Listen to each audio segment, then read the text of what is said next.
Hi everyone, I'm JD from Willow Bound Journals. Welcome back to my channel. I'm a journaler, journal maker and teacher of journaling courses. In this video I'm going to do something a little bit different and share a flip through of this Bible, my journaling Bible. It's Inspire, a creative journaling Bible that I bought online from a shop called Koorong. And I'm just doing a flip through of the book of Genesis because that's what I'm reading at the moment. And yeah, I'm just going to share what's currently speaking to me from that book, and as always I hope that it is encouraging. So yeah, I'm not doing a faith journal episode with this one just because I'm going to be looking at pretty much the story of Joseph, so it goes across multiple chapters in this Bible, and yeah, I'm mostly going to be focusing on the beginning of his story. So he has these brothers and they don't get along, and to the point where the brothers plot to kill him. I mean, that's some real conflict and that's some family conflict right there, to the point where they want to kill him. And then they change their plan, they sell him as a slave. So yeah, they remove him from the family, and I just can't even imagine that. Like when you really, you read these stories and you're like, yeah, I've heard that before, or you just kind of, you gloss over it. But if you really think about it, just how horrible that would be, that your own siblings would desire to kill you and desire to not have you in the family anymore. And to grow up in that environment. So he would have had to grow up in that environment first. And to have that, he wouldn't be close to his brothers. He wouldn't have, felt like he had friends in his brothers, someone he could talk to. I couldn't even imagine that you're supposed to find that in your own family, that love, that unconditional love and support. And yeah, to have them want to kill you and then to sell you into slavery, just how much hurt, how much rejection and abandonment that would have and involve, like, my goodness. But then it just gets worse, right? So, well, it gets better than worse, this cycle in his life. He does really well in this new household that he lives in. He serves his master well, and he serves God well there. And so he's promoted to be in charge of the household. But then when things are looking well, he's treated well, then, he's accused of rape. Like, my goodness.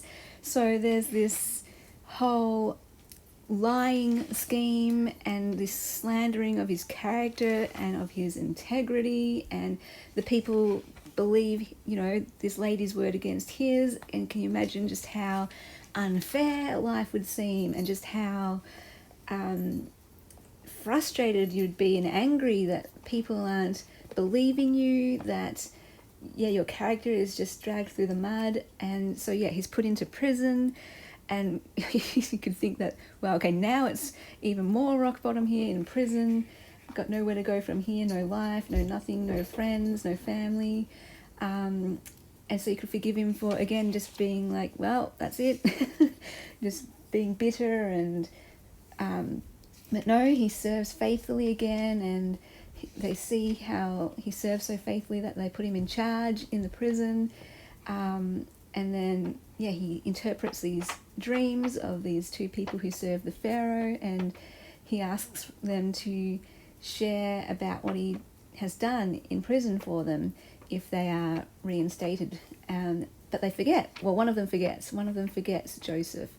And again, just that feeling of, I helped someone and I was there for someone, and they completely forget me and don't ever return any favors, just like this life. So I want to encourage you, if you've ever felt like life is unfair, if you've ever felt rejected and abandoned and hated, and if people have lied about you, and if people have misjudged you and treated you unfairly, and life has treated you unfairly, and circumstances have treated you unfairly over and over again, I just want to encourage you, you're not alone. Joseph knows all about that. And I mean, Jesus knows all about that, but in this story, Joseph knows all about that. And one thing that encourages me is knowing, that I can't really complain, because these people in the Bible have gone through it.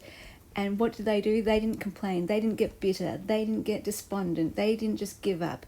They served. They kept serving. They kept holding their lives with dignity and integrity. They didn't get back at people. They didn't try to have plots of revenge. They didn't try to hurt other people just because they were hurt. No, they just kept serving faithfully. And I love that attitude, that we don't have to let people, the way they treat us or the way that life treats us, affect our behavior in this bitter, angry, revengeful way.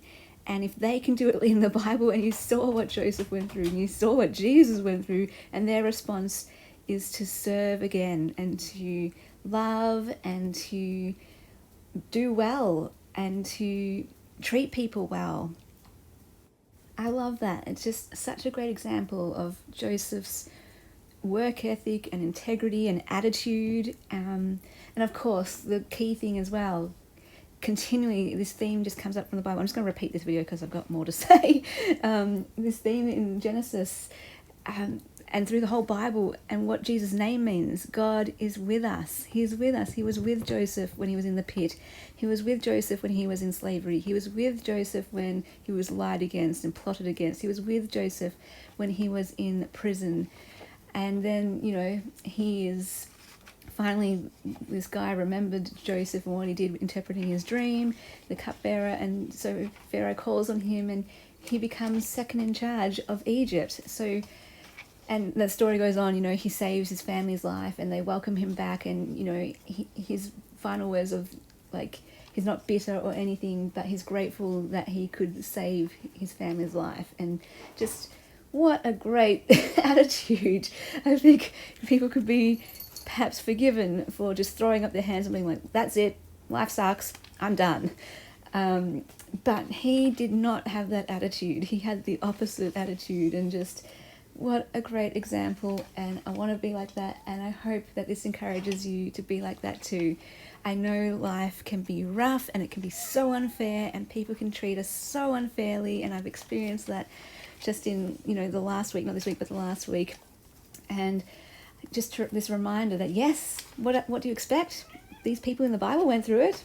What do we expect? And just to get rid of that entitled feeling that life should be good, and life, in terms of people treating us well, and it should always be fair. No, this life, it isn't fair, and people won't always treat us well. And if we can just accept that life is painful, but also good and beautiful and wonderful, and that also the pain and the hurt and people treating us badly in life being unfair, that never ever has to make us respond in a way that creates bitterness and revenge and giving up and compromising our integrity, and just going, well, if life is unfair and people think about this about me, doesn't give us the right to then be unethical or immoral. So to just, take inspiration and encouragement and comfort from these people in the Bible, from Jesus himself and from Joseph, and to still live well, I guess, and to treat ourselves well, and to still treat the people that are around us well. And I know it's not easy, not going to be easy. These people in the Bible, their lives weren't easy. Jesus' life wasn't easy. But, they still walked with integrity and character, and they still walked with love and forgiveness and mercy and grace and compassion for people. And what an example, you guys. What an example. Just wanted to share those thoughts with you. And I really hope that's encouraging to know that you are seen. You are seen in those dark, unfair places, those hurting places, in those places of rejection. God is with you in those places. He is with you in those places, and equipping us to be able to know our worth in those places, to know that just because life is unfair and people can treat us unfairly doesn't mean that he is unfair, and that he can turn all things around for good if we can just hold on to that. Because I know it's really easy to lose sight of that, for sure. But hold on to that goodness and keep living for the beauty, keep living for the goodness, and keep living for that love and treating people well and yourself well, as God enables you and equips you. And just hope that's encouraging. And thank you so much for watching, and I'll see you guys in the next video. Bye guys. A big special thank you to my beautiful patrons who supported me in January. Thank you so much from the bottom of my heart. It means the world to me. I can't do this without you, so thank you so much. If you would like to become a patron in February, the link will be below in the description box to my Patreon, and that's where you get access to extra videos and behind the scenes looks, personal updates, printables. The Ruby tier and higher, you get every single digital kit from my Etsy as well. And may you all journal your lives because your story matters.